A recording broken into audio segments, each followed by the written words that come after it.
Hi, everyone. Welcome back to another episode. Today, you have a real treat in store. Not only are we doing kind of a mega cast, but we're both here. Yay! Yay. Hey, Moo. Hi. How's it going? Good. Uh, it's a good thing that you kind of jumped in because I really didn't plan what I was going to say. I was just like winging it. Um, so mega cast. We're doing just because on Friday I talked about this. At the end of the show, I wanted to kind of like bookend it. So we're going to do a quick NHRA Chicago recap.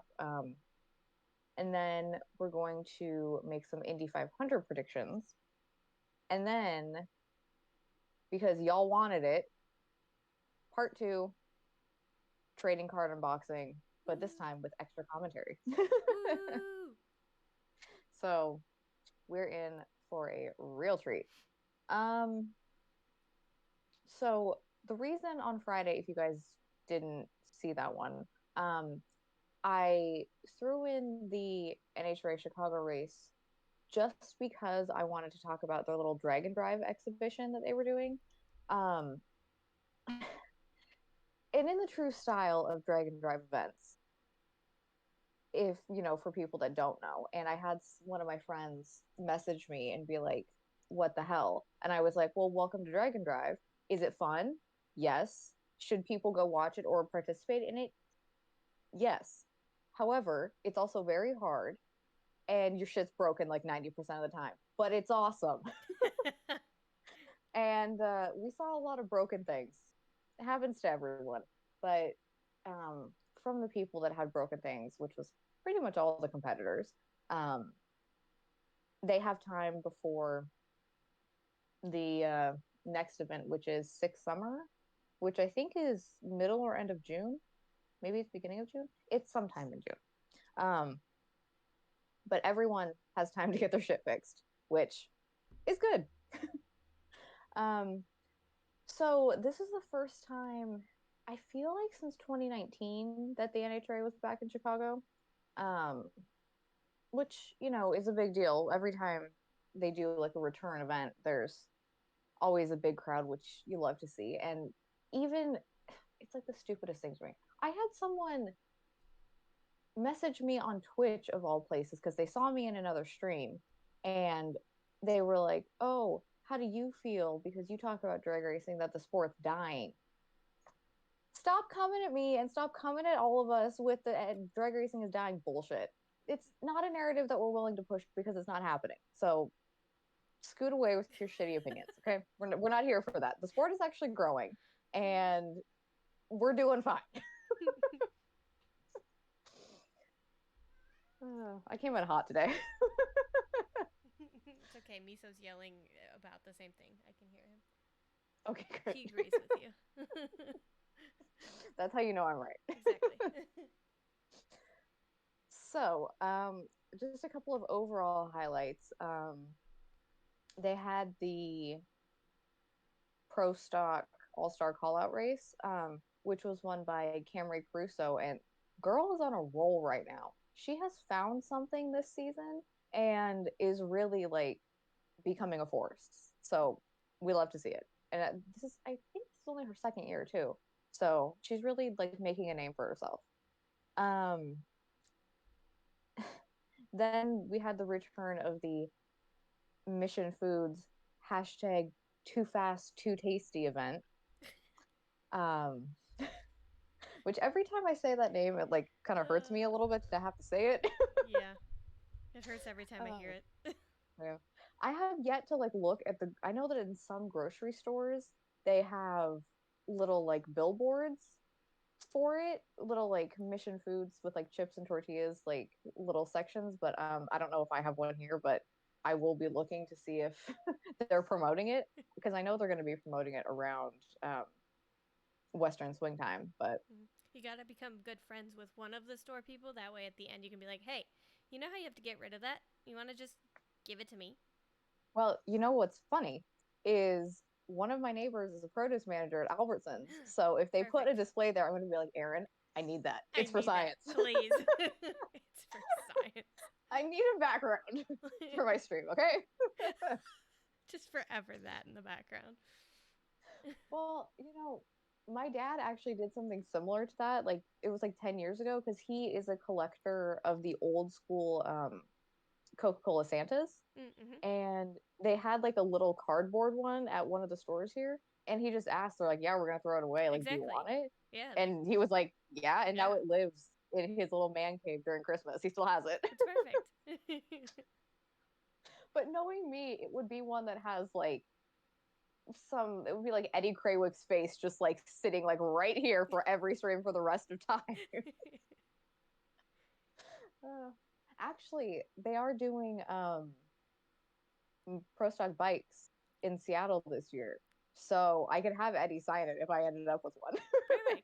She'd be like, I took this from the grocery store and lugged it here. It's perfect. So winners of that, Justin Ashley, who was I think he's the first repeat winner that we've had so far for this little thing. But he was in the news a lot this weekend because of his new partnership with uh, JCM with the Maynards. They I Maynards are doing a lot in Top Fuel. Because they have their majority ownership over Don Schumacher Racing, but they also now have this new thing with him. Is it called, what is it? Mar? Just Maynard Ashley Racing or something? Or something else. I don't know what it stands for, but I think it's Mar. But it's a collaboration between the two teams. So, and it just kind of like happened on the middle of Saturday. They were like, "Oh yeah, by the way, we did this," and everyone's like, "Oh, okay, cool." Okay, sure. So, I mean, yep, cool. We'll just keep an eye on that. um, so that's the thing. And then Ron Capps got the victory in Funny Car, and Gage Herrera took the win in Pro Stock Bikes. And obviously, because Pro Stock was doing the call out, they didn't participate in this because they couldn't do both. Um, and then for the winner of the Dragon Drive exhibition, it was Mr. Bryant Goldstone and his AMC Javelin. In what I like to call Dragon Drive fashion, which was him and Alex Taylor in the finals. Both were broken, both shut off multiple times on the starting line. Like, it was a miracle that either of them got down the track, but he barely beat her because he was able to get his car started first, and it was on like a 14-second pass. They were just like rolling. Yeah. And it was a little bit funny because we're just like, yeah, that seems about right. Like, because these are like 6-second 200-mile-an-hour street cars, Yeah. but then you add in like the drag and drive aspect of it, and everyone's trying to like get their cars that were broken from the last event fixed here, and it was just like, you know what, yeah. But it was, I think, the fact that even though it wasn't like on purpose, they were able to show everyone like a realistic vision of what happens at these races. Yeah. I'm like all here for it. So shout out to Peak for putting this together, and shout out to Alex Taylor and Tom Bailey for picking competitors and putting on something that's fun, because that is what Drag and Drive needs. Like, its integration with, the bigger tiers of drag racing, and, showing people that it does exist and it's super fun. You should like come out and see it. I'm here for it. And they're doing fantastic things. Winners in the professional classes from this weekend had me all up in my feels. So, Top Fuel winner Clay Milliken, who this is his first win in like 5 years or something crazy like that. He is one of the fan favorites. He is one of the nicest guys in the paddock. Like, you cannot help but just like smile when you think about him, because he has a great attitude. He's been through a lot, and since his partnership with Rick Ware Racing, it's really kind of afforded them the chance to have like just more, because Rick Ware is such a big organization, so they have more parts, more money, and all this stuff, and we're finally starting to see like the payoff of that, and I love that for him. Like, could not have happened to a better guy. And kind of similarly keeping with that theme, the funny car winner was Tim Wilkerson, who, again, huge fan favorite in the sport for a really long time. Um, Part of JCM this year for the first time. Um, it's been, oh God, I don't even know how long it's been since he's won, but I do know that he got his first career win at this race in like 1999. Let's see. Yes. Amazing. So We were children. we were children. God, I really honestly try not to think about things like that when I'm writing these notes. I'm like, oh, that was a long time ago. Don't think about how old you were. For real. I'd like to go back a couple years, thank you. Oh God, isn't your 10-year reunion, high school reunion this year? We don't talk about that, Kira. We don't talk about that.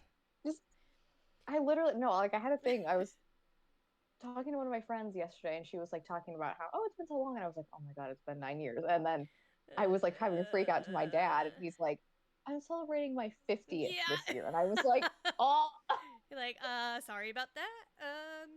like, oh my God. But Yeah. then that made me think. I was like, oh yeah, it would be year 10 because Yeah. I'm not going. I don't care. oh, Mm-mm. absolutely not. Maybe I I'd keep be in touch, willing to like, go to the 50-year one like your dad's yeah, at, just to be like, who's still alive?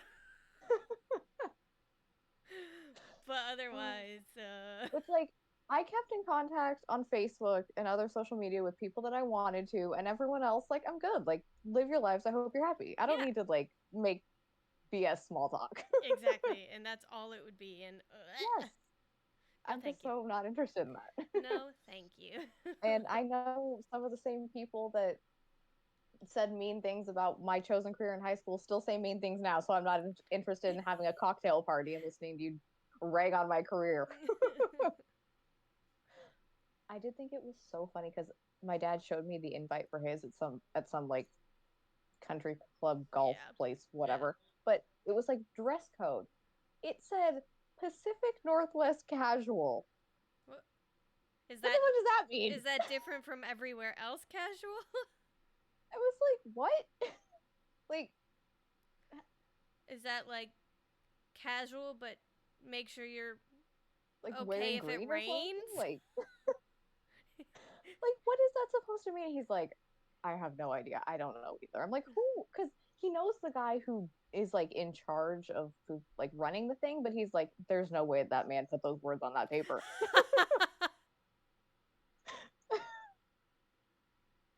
Oh God, it's gonna be because I mean I can't imagine it's like jeans and maybe like a nice shirt, but like a short sleeve. Maybe it'll have like I know there's gonna be dudes wearing shirts with tree print on it.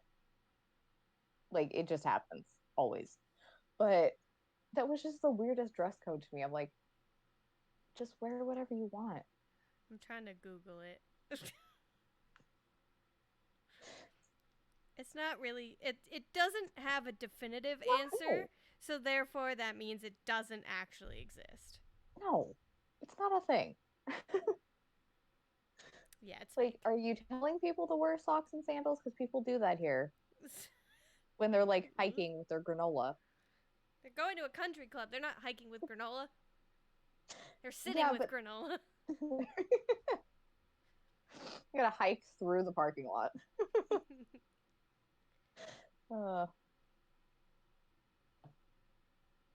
yeah. Anyway, it's a nice little detour we went on.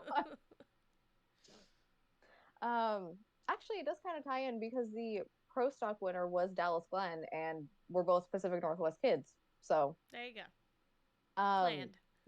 Dallas totally. Dallas Glenn is killing it right now. He's got 3 wins on the season. He's leading the pro stock points by a good margin. So he's doing a fantastic job. And then pro stock motorcycle, Gage Herrera was able to piggyback off of his win on Saturday, and he has 3 wins also this year. but there have only been 3 pro stock motorcycle races this year. He's winning everything. Like, kid came out of nowhere. He had at the end of the year last year when he was just like kind of um showing up for the first time, and that's kind of when Eddie and Andrew saw him and were like, "We want you on our team." He had like some good shining moments, but since coming over to Vance and Hines, kid is killing it. Hell yeah. I don't know what it is. Like, he's doing so good, and it's just crazy to see like the absolute like domination that kind of harkens back to like the days of old of Vance and Hines when they were on their Harleys and they were just like steamrolling over everyone. But yeah, kind of fun stuff happening in the world of the NHRA. What's next? Next is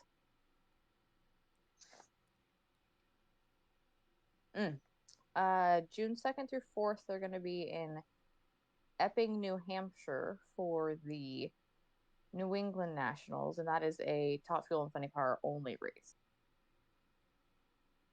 So if you live in the New England area, you want to go see some nitro cars, first weekend of June.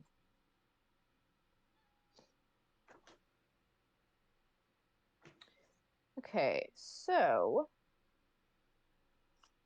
switching gears, just a little bit. Let's talk about IndyCar. Probably one of the craziest couple days of qualifying for the Indy 500 I've witnessed in a while. Super fast speeds. There was, I mean, multiple guys were out there setting 235-mile-an-hour laps, which was crazy.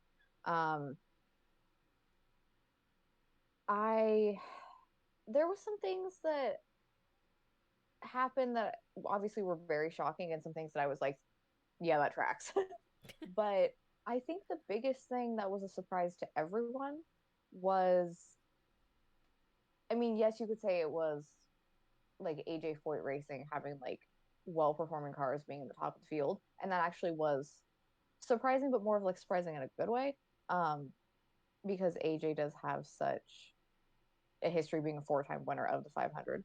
But I think the big thing was the performance, or I guess the non-performance from Rahal, Letterman, Lanigan. Coming into the 500, they're like, we have our 3 drivers, which they have Graham Rahal, they have Jack Harvey, and Christian Lundgaard. And then for the 500, they added an extra car in Catherine Legg. And they've had some kind of, not like, they haven't really had any like super shining moments so far this season, but they've had kind of like glimmering like performance things that have happened. You're like, yeah, okay, maybe they could like get something together. I don't know what happened to them, but it was like someone asked me to run an IndyCar team. Like, just, it's like, they're like, hey, show up and figure it out.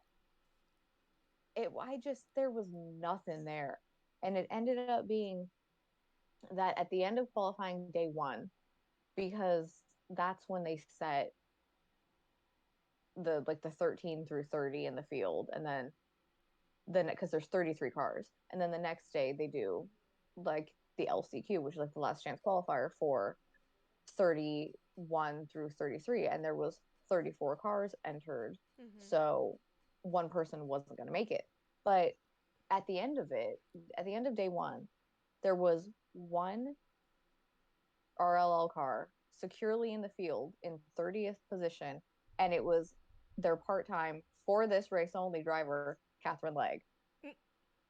And honestly, her being like the savior of that team and qualifying when all 3 of their other regular season drivers didn't make it in is so on brand for her. And I was like so pumped, like, yes, like, get it, girl. Like, I love that for you.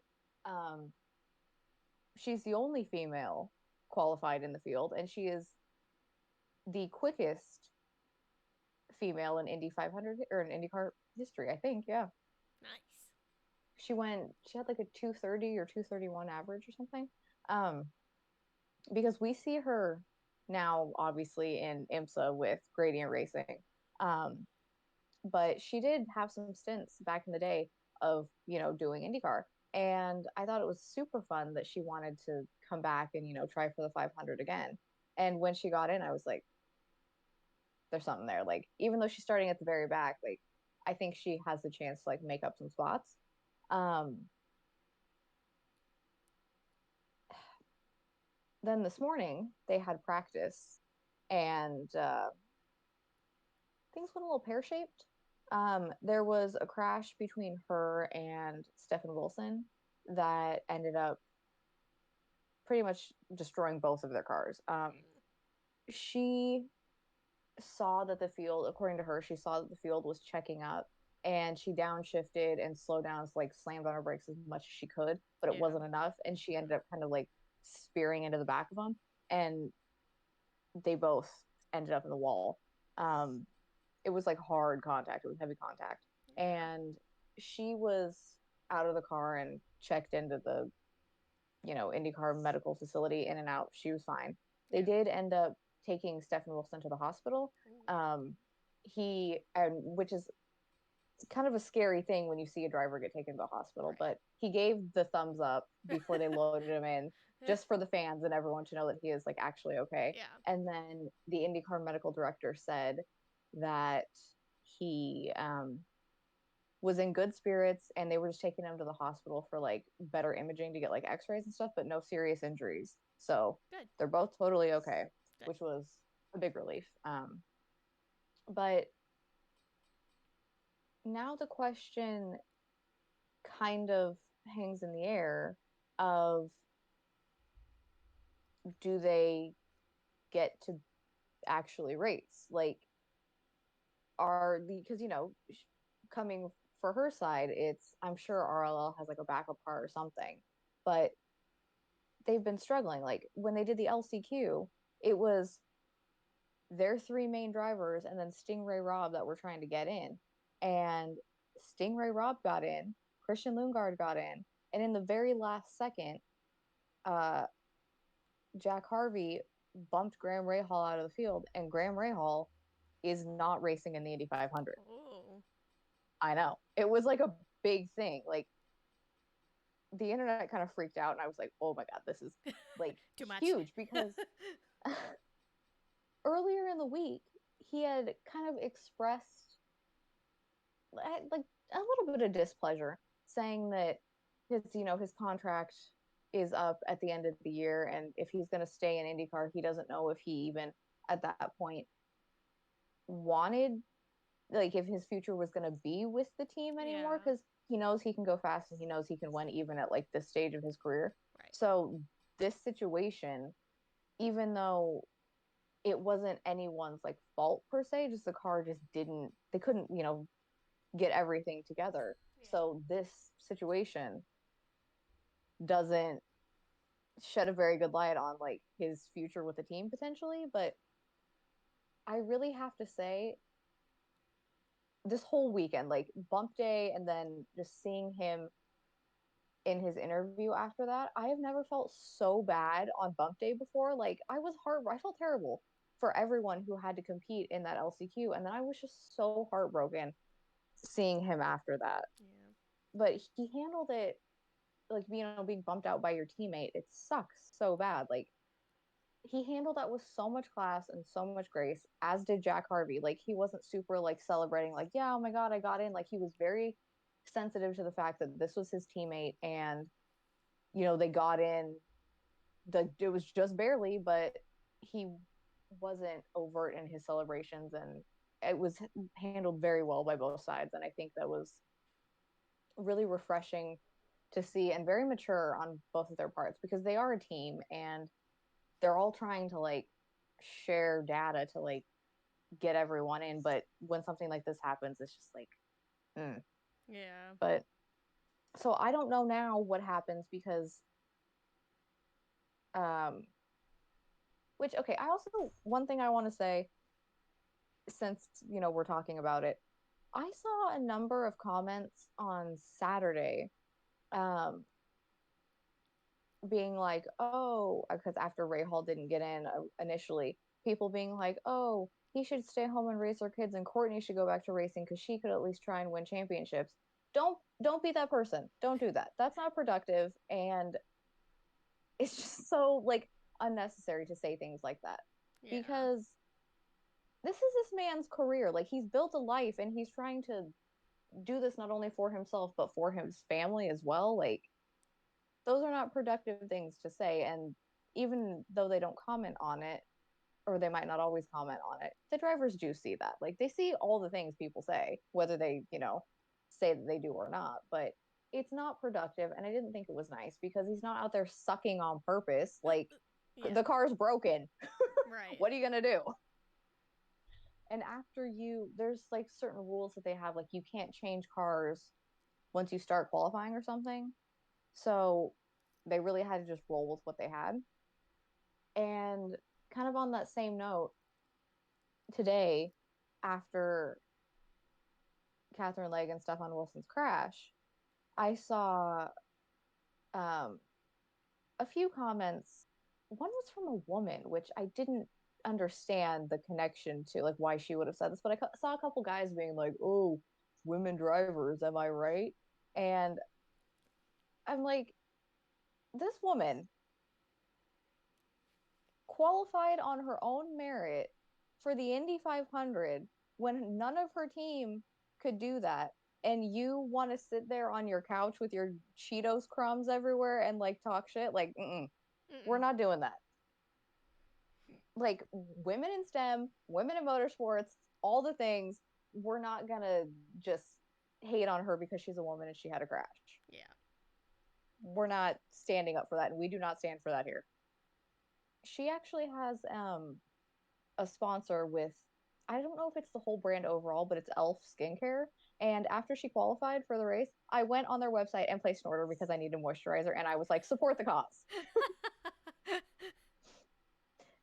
So we should be lifting up women in open wheel racing and all motorsports, but we're not hating on Catherine Legg. We don't do that here. Don't be that person because you just look like an asshole and Yeah. you look dumb, honestly. Exactly. Yep. But I hope what happens is um, she can have some sort of backup car situation and they can figure it out. But I also hope that for Stefan Wilson too, because the the front tub of his car was pretty destroyed.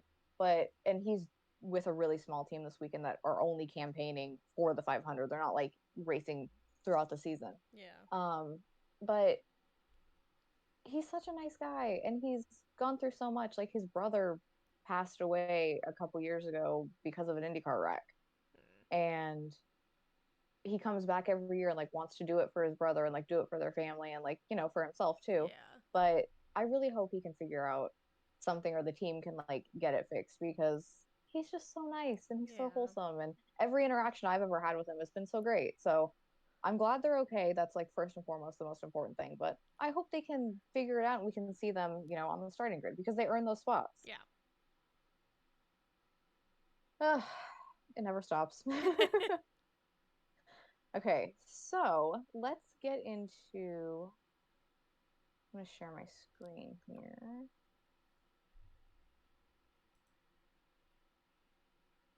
So I'm giving us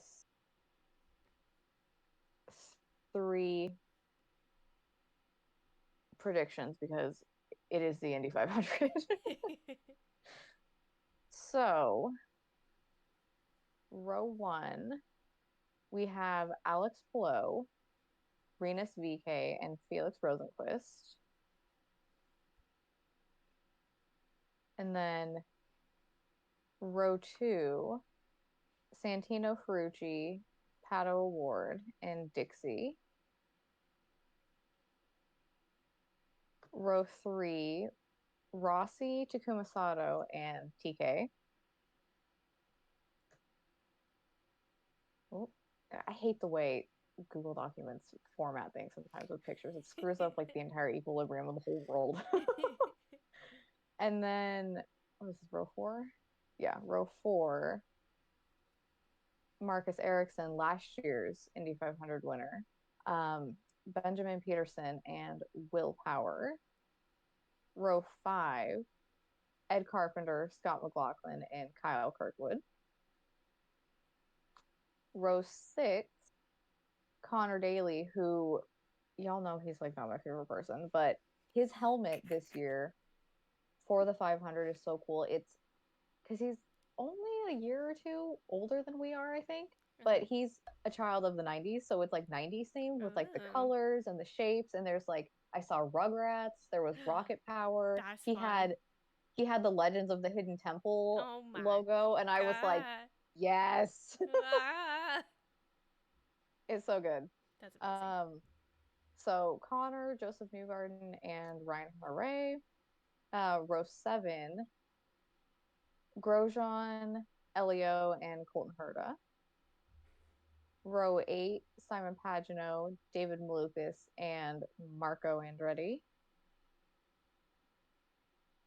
Row 9, Stefan Wilson, Devil DeFrancesco, and Augustine Canapino, who I talked about Canapino on my show on Friday. He really he's a rookie this year.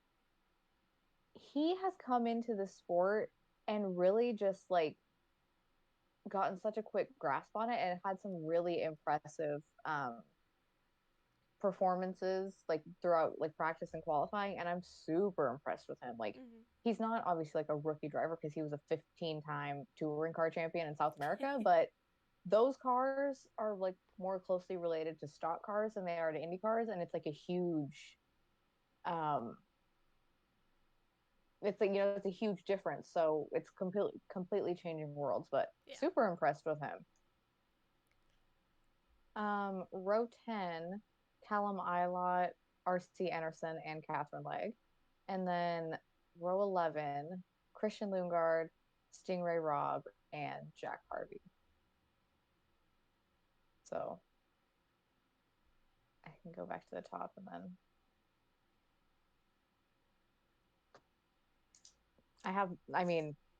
out of the sake of my friendship and not wanting a pouty Brazilian, I'm going to pick TK as my first pick. I'm going to pick him anyway, but like, Yeah. And, it's his last one. So. Exactly. I have all the feels. But also, like, at the same time, there's been so much about his retirement. And I don't know if I'm like, it's because I've known about it for so long or because I'm so close to the situation. I'm like, this is a lot. Yeah.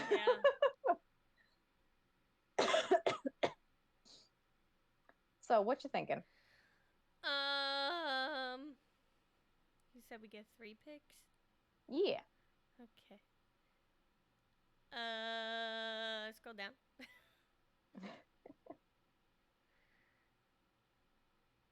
Keep going. Keep going. Keep going.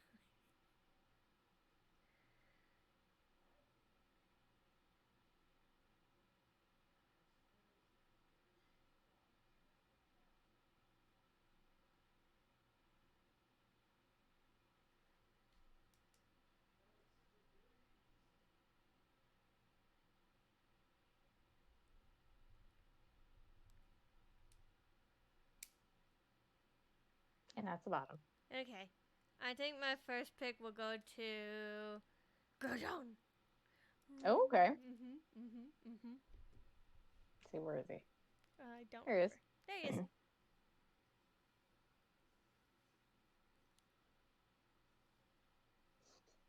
Okay, who do I want as my second pick?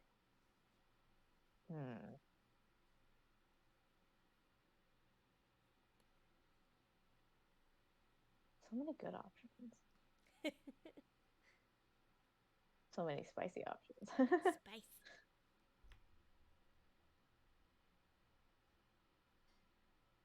The desire to pick Dixie is always so strong.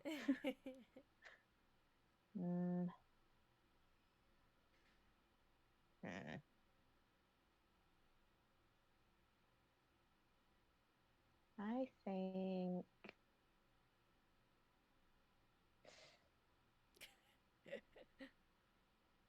for some reason, I don't think it's going to be anyone that starts in row one. I just don't. Because it's hard to maintain. Yeah.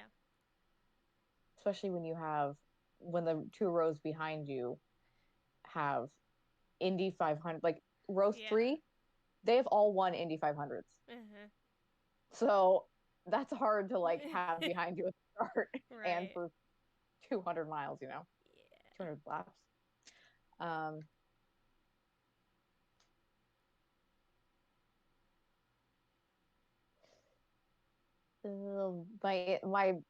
my fan side and my journalist side are fighting with each other. I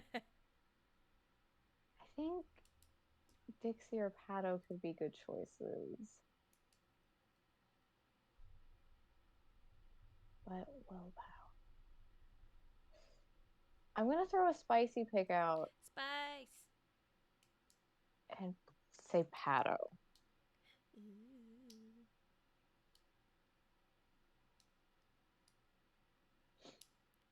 Yeah. Yeah.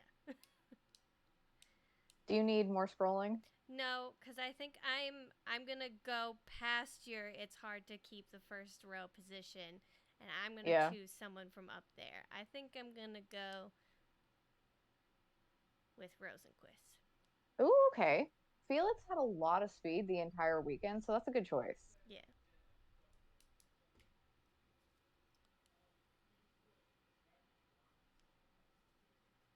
Oh, I realized my first two picks were McLaren picks. I feel like you can't discount Chip Ganassi ever at the Indy 500. So that is kind of driving my next thoughts. I do like Alex Pillow. He did, get the pole, but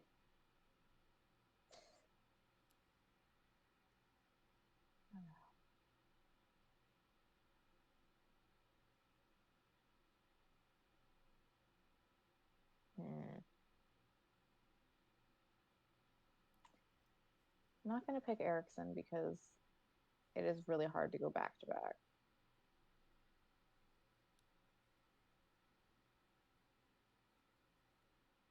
Part of me wants to pick Scotty Mac just because I love him. Uh, similar thoughts with the garden too, but I like willpower and I like Dixie.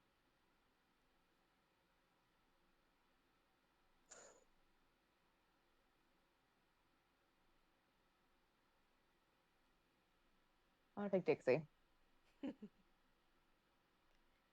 But I swear to God, if this ends up being like the end of the year last year when we were picking championships, and I was like, I'm gonna pick Dixie, but I think it's gonna be willpower, and that happened, quitting. It's probably gonna happen. I know. Okay, I want to pick someone from way down low. I Ooh, wanna do okay. like a wild card. Mm-hmm. So Think keep below row going. 6. Yeah, keep going. Do like who's in that one?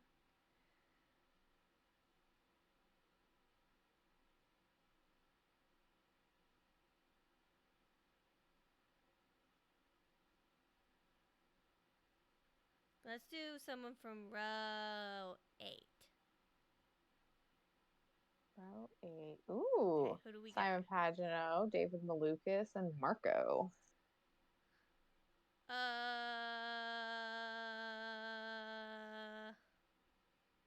I don't do Marco. Okay. His name's popping out at me. Well, the Andretti name is synonymous with the Indy 500, so. Exactly. So Marco it is. And he is the reigning SRX champion, which is that series that Tony Stewart brought Oh, back. yeah. Yeah. And what are they doing with SRX this year? They had it on CBS for the first two seasons, but now they're bringing it back to ESPN kind of as an homage to how they did it in the old days with like Thursday Night Thunder. So that's going to be really cool. Yeah. So yeah, I think that's a good back of the pack choice. I like Hell Marco. yeah. Okay, get rid of this one.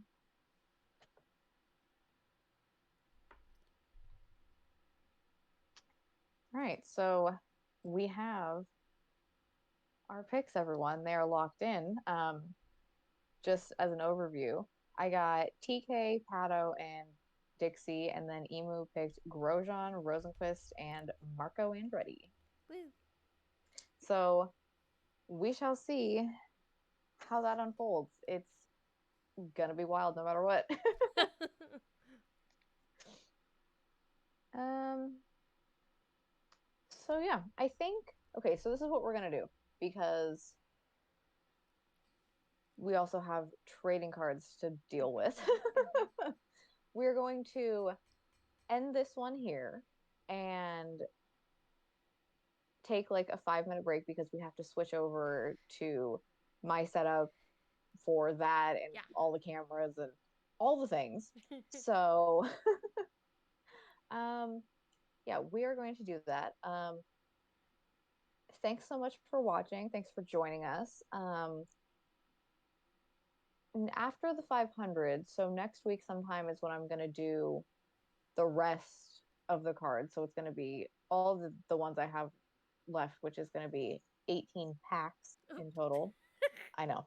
There's 9 packs. There's 36 packs in this box. So I had Yeah. to do the first two. Like I had to break them up somehow, but you will know the results of our predictions and yeah, Hell I'm yeah. sure we'll have a lot to talk about from the Indy 500 and just all the things. So Nice. thanks for joining us. And we will be back in like 5 minutes. Bye, guys. Bye.